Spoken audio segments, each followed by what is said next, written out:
Hi, I'm Bev, and I'm an alcoholic. I wish I were up here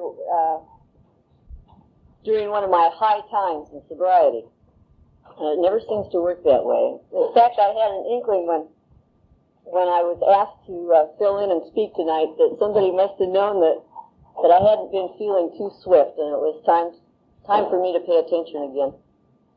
In fact, I thought, geez, I guess I have to stay sober a week anyway.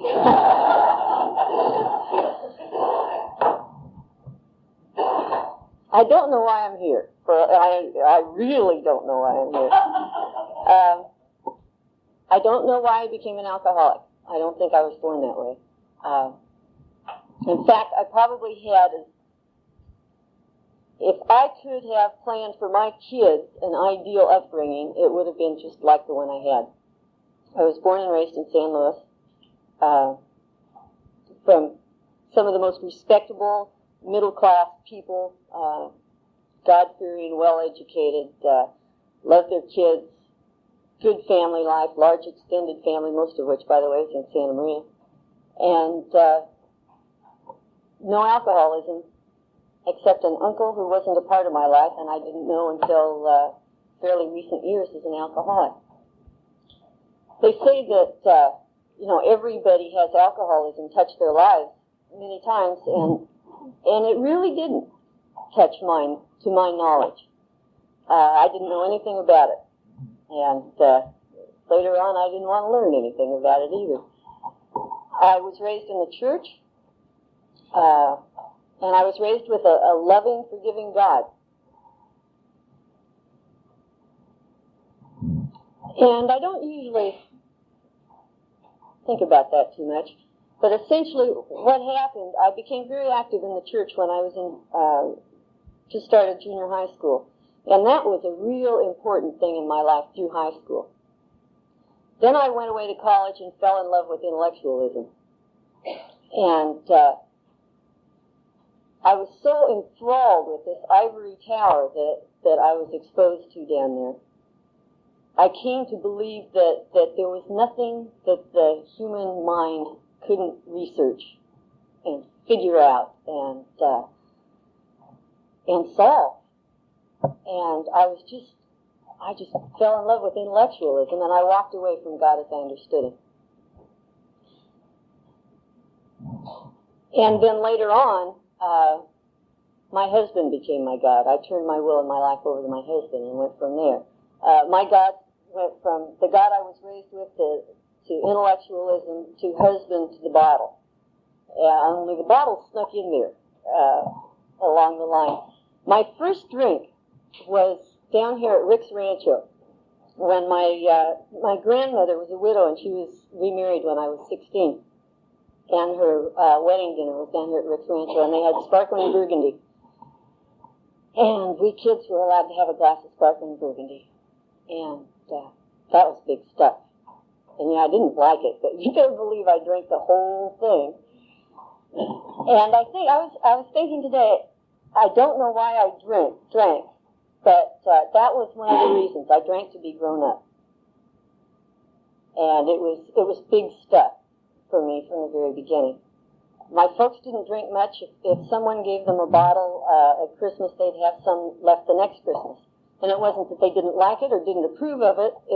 In their priorities, you didn't spend money on it. It just didn't fit. There were other things that were more important to do with your time and money than drink. And I was allowed after that to have a drink on special occasions with the family, notably Thanksgiving or Christmas, big family dinners. They'd have a cocktail or two before dinner, and I was allowed to have one. And I was taught that you drank bourbon highball with lots of 7-Up, and you never had more than 2, and you drank them slowly. And that's what I knew about drinking. And I went away to college, and all of a sudden there was freedom. And I went to not only a school where the campus was dry, but the whole town was dry. But there were parties up in the mountains and in the orange groves and what have you. And I saw people getting in trouble with alcohol. Now you have to understand that I'm a perfectionist, and I couldn't stand to be embarrassed. and I had to do everything just right, and I always had to look good. So I didn't take any chances. I drank very, very conservatively, but I wondered what it would be like to be drunk. And I came home Christmas, and there were 4 or 5 of us gals who got together and rigged up a slumber party to find out what it was like to get drunk. And it was held at the home of an old Portuguese family in San Luis, and they bought Jim Beam, and we found out what it was like to get drunk, and I never drank bourbon again, no matter how thirsty I was. I was in bed for 2 days. I was really sick. And I never got that sick again either.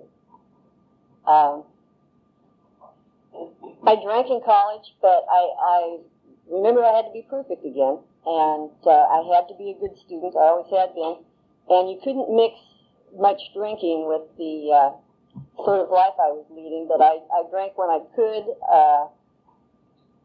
and I drank too much on a number of occasions, but I pretty much stayed out of trouble with it. I had another chance to do a little growing up, which I passed up by dropping out of graduate school and getting married, and thereby prevented myself from having to make any real important decisions. I pretty much did what I was expected to do all my life. And the man I married drank a lot more than I did, and I set out to be a part of that. You know,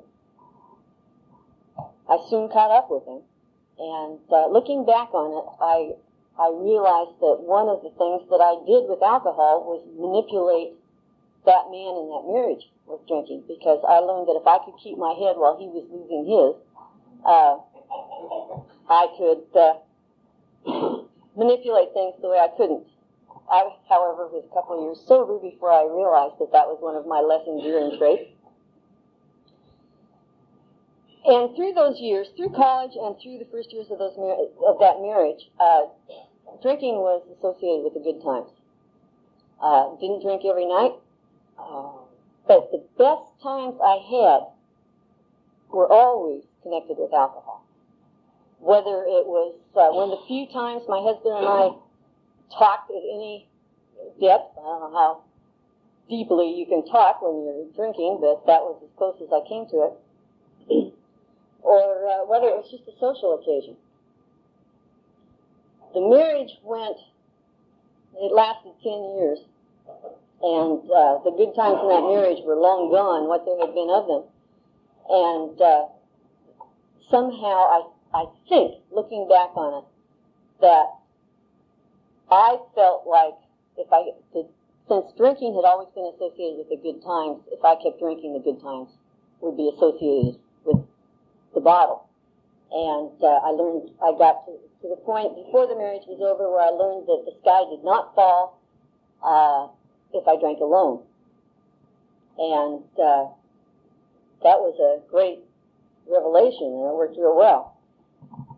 So the marriage was over, and I continued drinking, and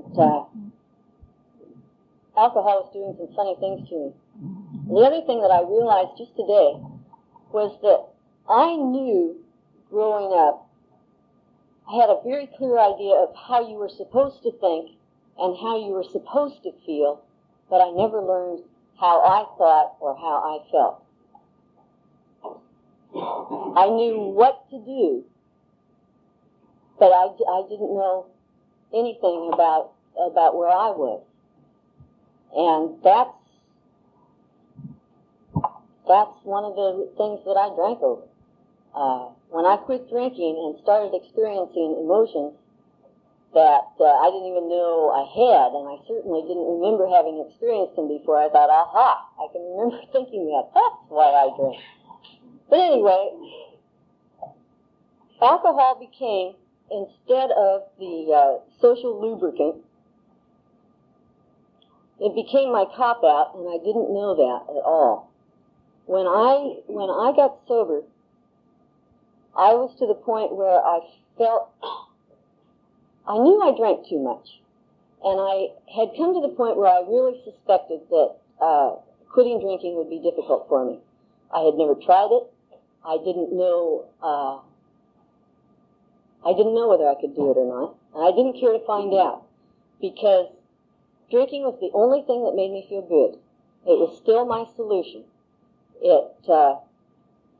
I had no idea that it was the cause of my problems. And boy, did I keep it carefully so I could not find that out. Denial is still a big part of my life, I'm afraid, but I had that one down pat. I have no idea how much I drank. I know I drank every day. I had a bar stocked with half gallons, except for bourbon. I kept a fifth of bourbon for my dad. But I had a half gallon of scotch and a half gallon of vodka and a half gallon of red wine and a half gallon of white wine and a half gallon of brandy. And if you drink out of at least 3 half gallons a night, it's kind of hard to see how much it's gone down. So you don't really have a good idea of how much you drank the next morning, if you look, which I never did either. My pattern was, instead of drinking when I was going out, I went from being the last person to leave a party to the person who was the first one to leave or didn't go at all, because I didn't want to get in trouble. So why go anywhere, right? There's nothing worse than controlling your drinking when you don't want to. And so I stayed home a lot. I think that what I really wanted to do when I was out was feel drunk and act sober. And I did it pretty well. As a matter of fact, it turned out that my instincts, my old habit patterns and my instincts carried me through some situations where I didn't know what I did and I'd been okay. And that happened a lot. But more and more, I just stayed home and didn't take a chance. I didn't drink in the morning except on weekends. I always had a beer or a glass of wine or two, or depending upon the occasion, and I invented quite a few occasions at work. But by the summer of 1980, I had no reason to be drinking, and I had no reason to be unhappy. I had a job that I just dearly loved. I had not worked for years, and I'd been in that job about 3.5 years. 3 years, 8 months, and 15 days, as a matter of fact. When I sobered up, I figured it out once. And I loved it. And there was a good man in my life. My kids were fine. I had no financial problems. My family lives in San Louis, and I had good friends. I had not embarrassed myself to the point where I couldn't live with it. But I remembered. And as a matter of fact, my grandmother's estate had been settled, and my family had given me the tax-free money from it, and I had a ticket on my dresser for a month in Europe, which is something I had been dreaming and working towards for exactly 20 years at the time. And how could you be miserable? And I was miserable. I was just absolutely miserable. And I did not know what the matter was. Growing up in San Luis, I knew a lot of people, and I always prided myself on knowing who to go to for, if you needed an attorney for one thing, I knew which attorney was best for that, or what kind of a doctor, or what dentist, or I'd gone for counseling when my marriage broke up, and I found, I knew who to go to, and I didn't know who to go to. I was to the point where I would have gone to anybody, but I didn't know who to go to because I didn't know what the problem was. And God stepped in. As it turned out, He'd laid a lot of groundwork for this. I had started when I fell in love at 16 and became good friends with a fellow's sister, and she was we'd gone through college together, and she was living on the East Coast and had 2.5 years of sobriety. And she had moved to the West Coast, up to Morgan Hill, just a few months before this. And I'd written her a letter saying, gosh, Clem, you really ought to come down before I go to Europe. I'd love to see you. Hadn't seen her in 12 or 13 years.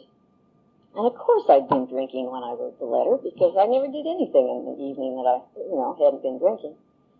And I didn't hear from her.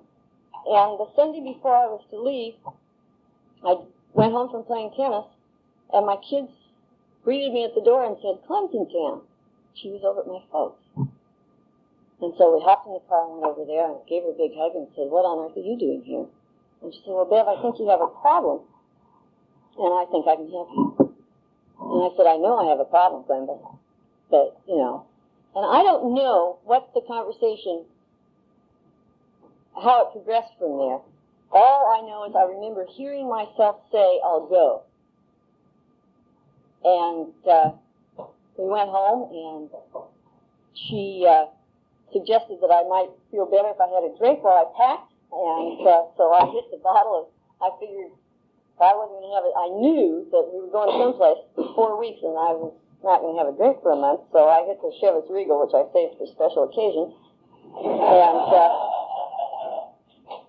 And we got in the car. Now, mind you, I was ready to be gone for a month. The kids were taken care of, the job was taken care of, the house was taken care of. Everything was, I had no reason not to go, except that that was not where I was supposed to go, and in my head.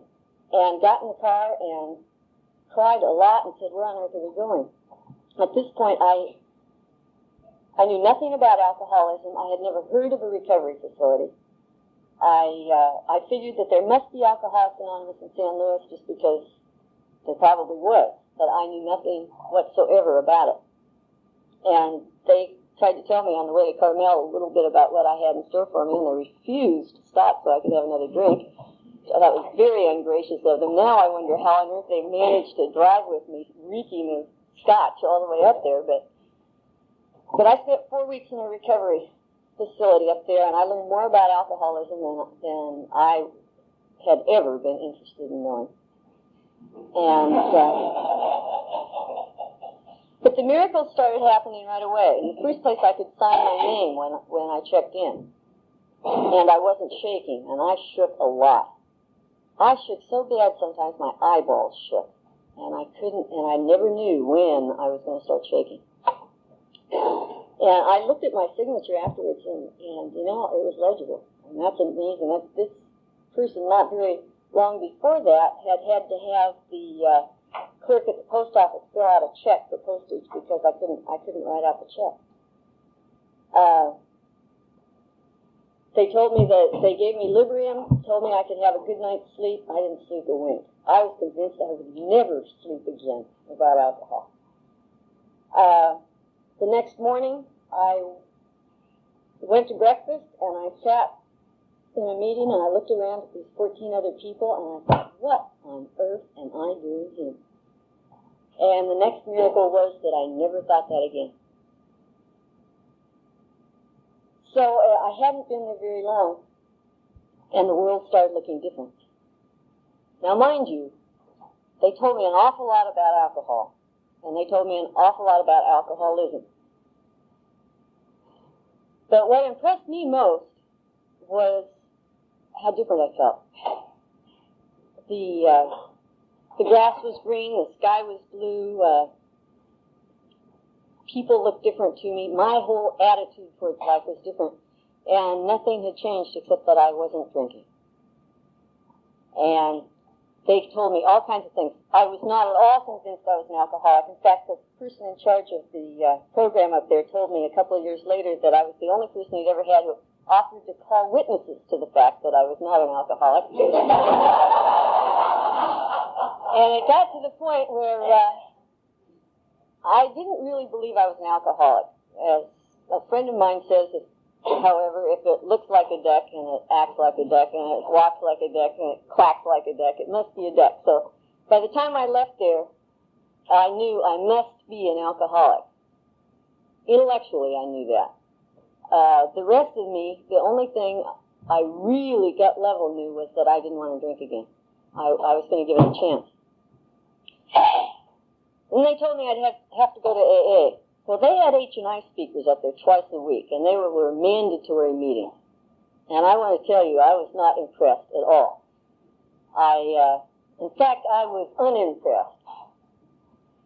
The only one that I was impressed with was single, about 10 years older than I, who drove good looking, and he drove a Mercedes or a Porsche, I can't remember which, with a boat hitch on it.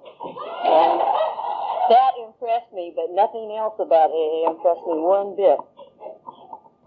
But I promised him I'd go.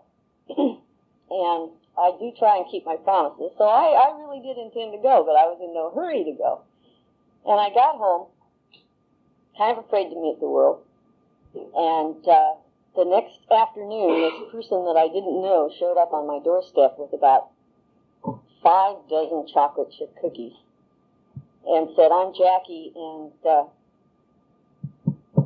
she did not ask to come in, and I did not invite her in, but she said, "There's an AA meeting Wednesday night, and I wondered if you'd like to go with me."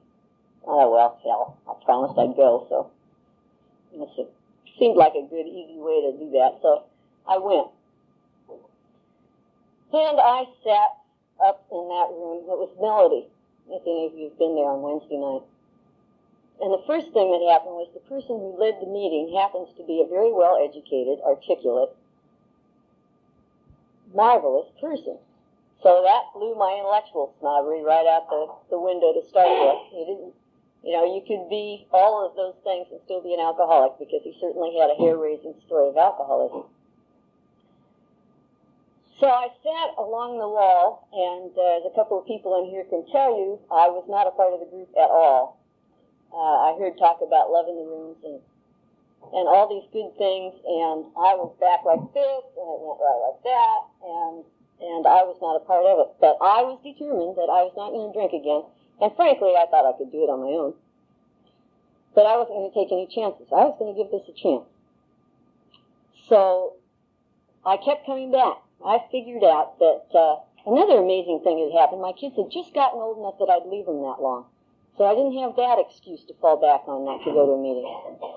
And I went on Monday nights and Wednesday nights. I figured that that was doing more than my part, and that was enough to keep me sober.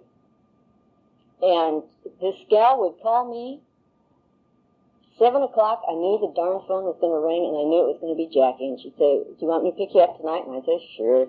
And she'd say, "I'll pick you up about 7:25. And I'd say, "Jackie, that's pretty early."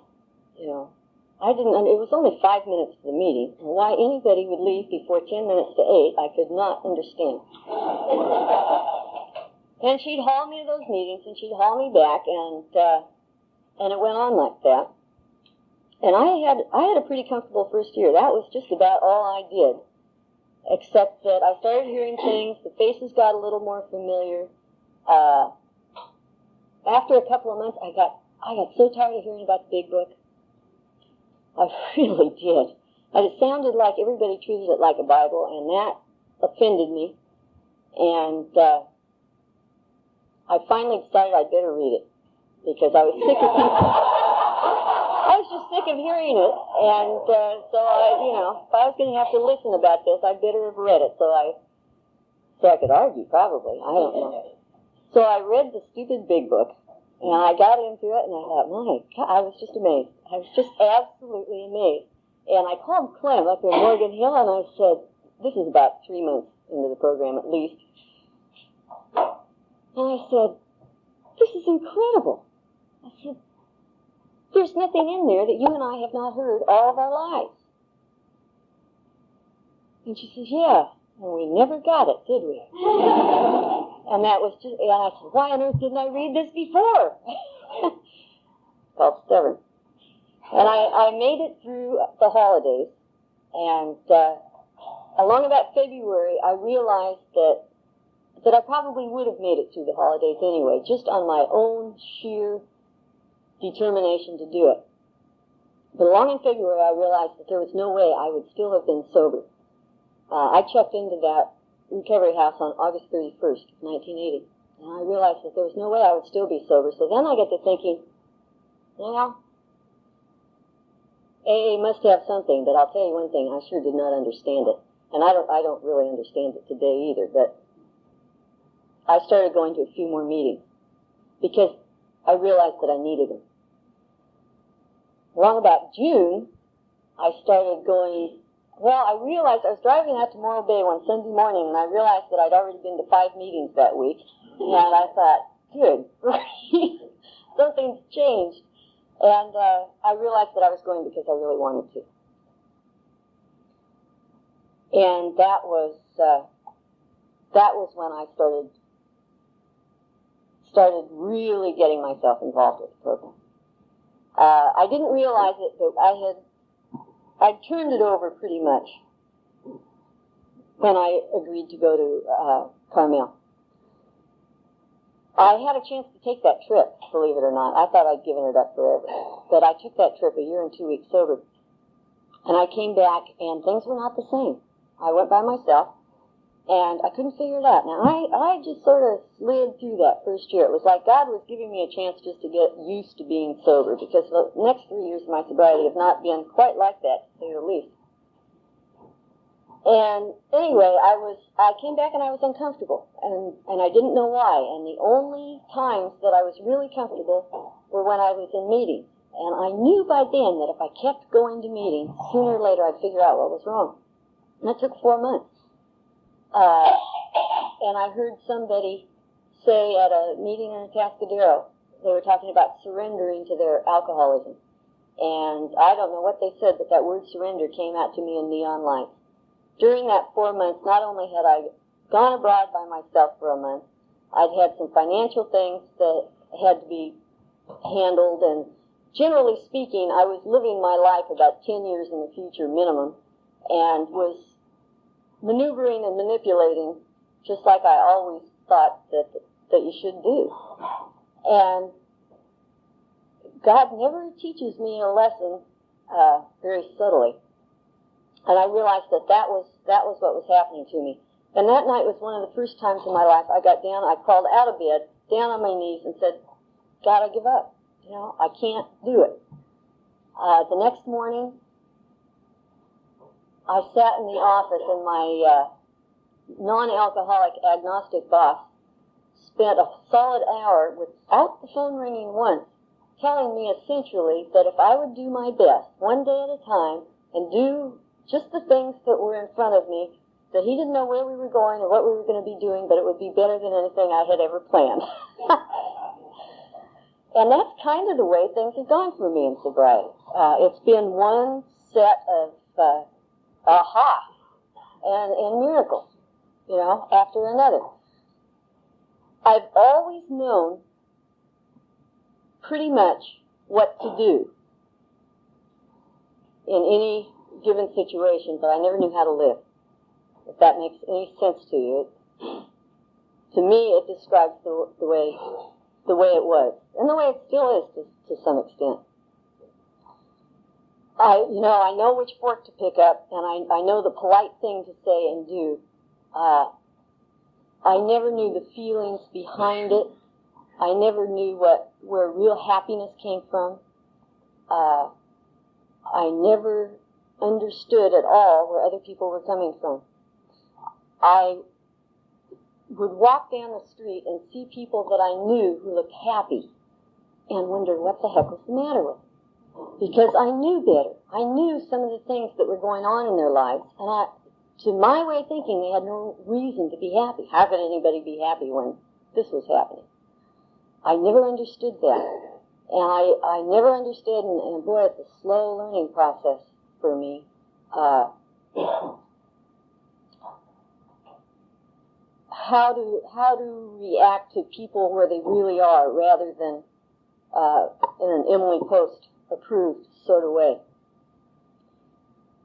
And I never knew what made me happy. So I'm used to depending on the spectacular things in life. I'm used to depending on somebody giving me the trip to Europe, or the new car, or a great accomplishment in school, or a great success at work, or something like that I can pin up and say, God, that is great. I'm not used to being happy because somebody says a kind word when they don't need to, or I see something good happening to somebody else, or I see somebody make some progress that, you know, in a direction like we see so often in Alcoholics Anonymous. I never found happiness in that sort of thing. It's no longer the big thing to Europe, or the new car, or a great accomplishment in school, or a great success at work, or something like that I can pin up and say, God, that is great. I'm not used to being happy because somebody says a kind word when they don't need to, or I see something good happening to somebody else, or I see somebody make some progress that, in a direction like we see so often in Alcoholics Anonymous. I never found happiness in that sort of thing. It's no longer the big things that make me happy. It's the little things. Some of the big things I just as soon do without, as a matter of fact. I was thinking today, I did not, unfortunately, in case you couldn't guess, try to think about what I was going to say tonight. I thought, what on earth have I learned about living since I've been in Alcoholics Anonymous? Now, before I learned even to dislike the book from hearing about it, I automatically hated these damn slogans. And everything I thought about today went back to one of those slogans. Help. I heard that when I was still up at Lackey's. Don't get too hungry, too angry, too lonely, too tired. Being the whiz kid that I am, I think about 11 months sober when I realized that when I was too tired, my emotional and mental reactions to things are just as bad as if I'd had half a dozen drinks. And God only knows where they'll lead me, but it's always off base. Easy does it? Oh.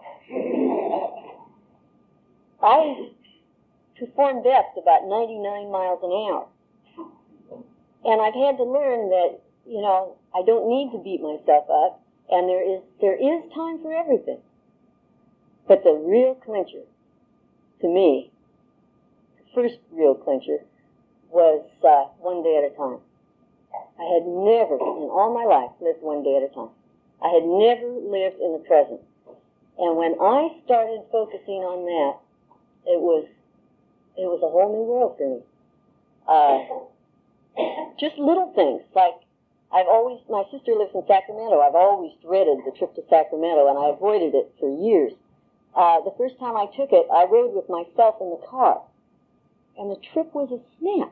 I really enjoyed it. The minute I got in the car, my mind was always in Sacramento and planning out whatever was going on there.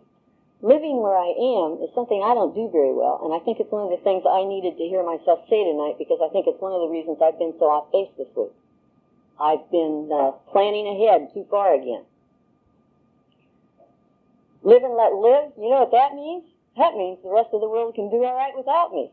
And that's kind of a new thought for me. But for the grace of God, I certainly wouldn't be here. I hit my real bottom in sobriety. My real emotional bottom came when I was almost 2 years sober. And it was nothing spectacular that triggered it. I thought it was at the time, but it really wasn't. And I learned a lot about myself that day. It was an eye-opener that I certainly didn't enjoy going through. It was a miserable day. And I remember sitting at my desk at the office, looking up, and there were 3 enormous men standing in front of my desk, all of whom loved me dearly, and all of whom I loved dearly, 2 non-alcoholics and 1 alcoholic, all 3 of which would have done anything in the world to help me out, and they couldn't do a thing. And I realized that, it was me and God, and the other person's life, it was one of my kids, that I wanted to manage and manipulate and make him the way I wanted him. I couldn't do it, and it's a lesson that I haven't learned yet. I also learned that I had never made a life-directing decision in my life, ever. I had always done what other people expected me to do. I had just surrounded myself with people who expected me to do good things. I had never even decided to get sober. And that scared the hell out of me. It really did. I had never taken responsibility, therefore, for anything that happened either. Funniest thing, I crawled into a meeting that night, and it was candlelight at Alano Club, and God, it was dark in there, and a friend of mine, he couldn't see my face, reached up as I walked by, put his arm around my shoulders and said, "Hey, Bev, it's going to be okay." There's always somebody there with the right thing at the right time. as I've stayed sober. Sometimes it seemed like I had to wait a long time for it, but God, living sober is everything I wanted living with alcohol to be. It's exciting, it's stimulating, the world just opens up, and it's fun. And when it's not fun, it is miserable. I never allowed myself to hurt. I always took the edge off. I took the edge off of my good times, too. But I thought alcohol was enhancing my good times. I had no idea it was taking the edge off of those two. One of the things that I am most grateful for have been the problems I've gone through sober. I have a son whom I love very much. In fact, probably as much as I've ever loved anybody, ever.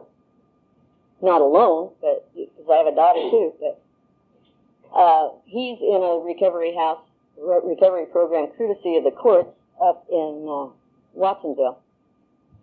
And I've gone through some hell with that kid. Most of it self-imposed. I did not know how to handle that situation. I did not understand it. I do not understand it. I understand parts of it. But I was totally unprepared to go through some of the stuff I've gone through with that kid. And I've never gone through it alone. There's always been some poor, long-suffering soul who's caught me at the right time and has been willing to listen to all the stuff that I had to pour out, most of which is my feelings. It's my feelings when I get down to it. At first, it's the situation. But usually I get pinned down to my feelings. I went through major surgery, 2 years sober. Now, you take a coward, one of your basic, real cowards, who still has her original tonsils, and put her in the hospital for major surgery, and you've got a real problem on your hands. And that was just amazing. That whole situation was amazing. In the first place, it proved that I wasn't perfect. There was something wrong with me. And part of that story centers around Santa Maria. It was my first convention. No, it was my second convention. Anyway, I left the doctor's office, and I was just shattered. And I told the gal who was supposed to be speaking here tonight what was going on, and one or two others over the next couple of days, but by God, I wasn't going to talk about it. Nobody was going to know. And I came down for the convention here at the fairgrounds. And the first thing that happened was Saturday night I danced for the first time sober. There were a lot of things I didn't know you could do sober. And it took me 2 years, and it took a long-suffering alcoholic about 45 minutes to get me on the dance floor. And I ended up having one of the best times of my life.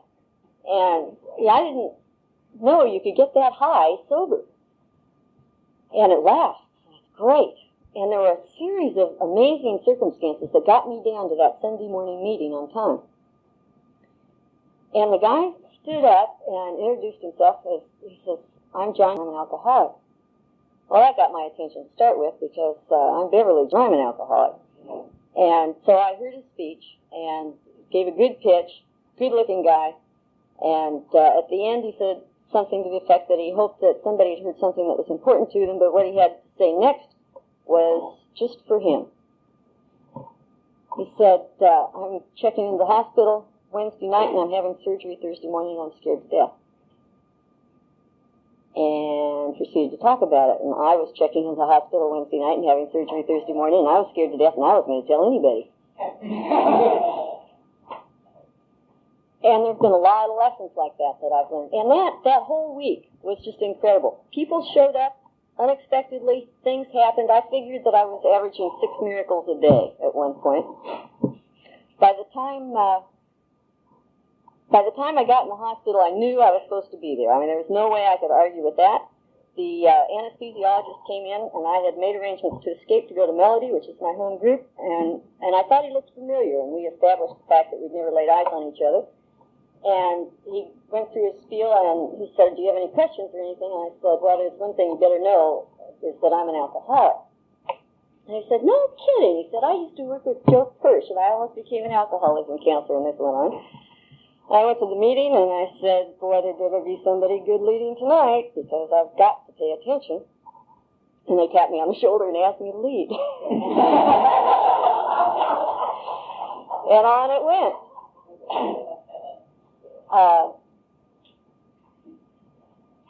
I still always don't know how to live, but I know more than I did. I know that I need to talk to people. I'm not self-sufficient, although I'd like to be. I'd like to think I could stay sober on my own. I know darn well I can't. I know I'm an alcoholic. It took me a long time on the program. It took me over a year before before it got from my head to my heart that I'm an alcoholic. And I still fight it sometimes. But I don't fight alcohol. Interestingly enough. I really don't. God's been very kind to me. For some reason, whenever situations come up that could be dangerous, they haven't been in my head. I've been okay with them. The people in my life who have shown up when I needed them, it's just never failed. There have been times, I said at a meeting the other day, my life when I was drinking was white knuckle. That was the way I lived. Everything was like this. I didn't have a relaxed muscle in my body most of the time. I just lived in tension. There hasn't been a whole lot of that in sobriety. It's been a lot looser. I still get like that, and I kind of enjoy being that way, as a matter of fact. But it's not like it used to be at all. And as far as the drinking goes, there hasn't been white-knuckle sobriety for the most part. I was told that you would have to go through everything sober that you went through drinking, and I didn't believe that. And it's been true. I remember one night I woke up and it was another way I learned another lesson. God, I just keep learning. And I've learned enough that I know that I don't know very much. I woke up about 2 o'clock in the morning, and it was after that surgery with those god-awful terrors. You didn't know what you were afraid of, but it was just closing in. And just panic. Not just fear, but panic.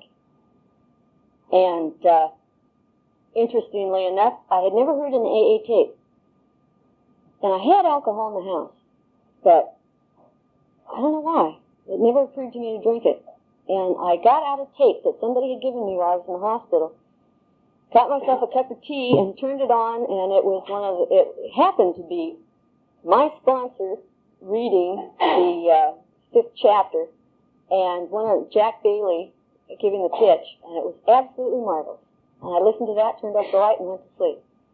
And I told another friend of mine about that a couple of days later, and he said, Bev, why didn't you call me? Well, I don't know about you guys, but calling somebody is not very easy for me at all. And I said, Don, I wasn't drinking, and I don't go calling people at 2:30 in the morning because I'm miserable.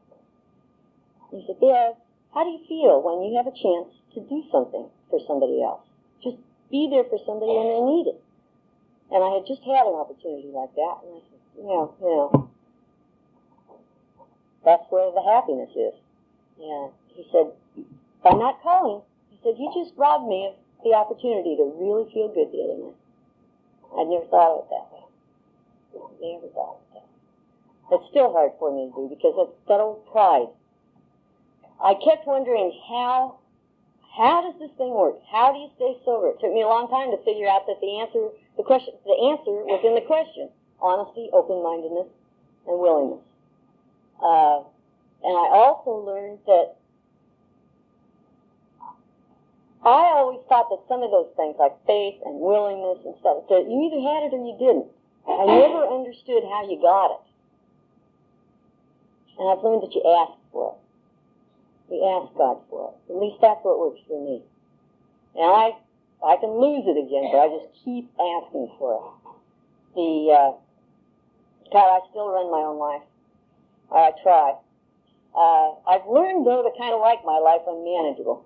and that's growth for me. The only thing that I really don't take back, ever, is my sobriety. The only thing that I ask God for every night is one more day of sobriety. And that I leave totally in His hands. And so far that's worked just real well. Just real well. It's a kick. This is what I always wanted life to be.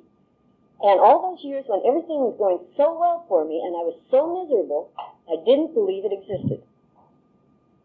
I believed that everybody else had a great facade, that their life was really as miserable as mine. They were just better about hiding it. I thought that was the way life was. This god-awful fog, the knot in the gut, the mental confusion, the not seeing your way clear at all for anything. I just thought that must be the way life was. And I found since I've been sober that that's not the way life is for me at all anymore. I have been, in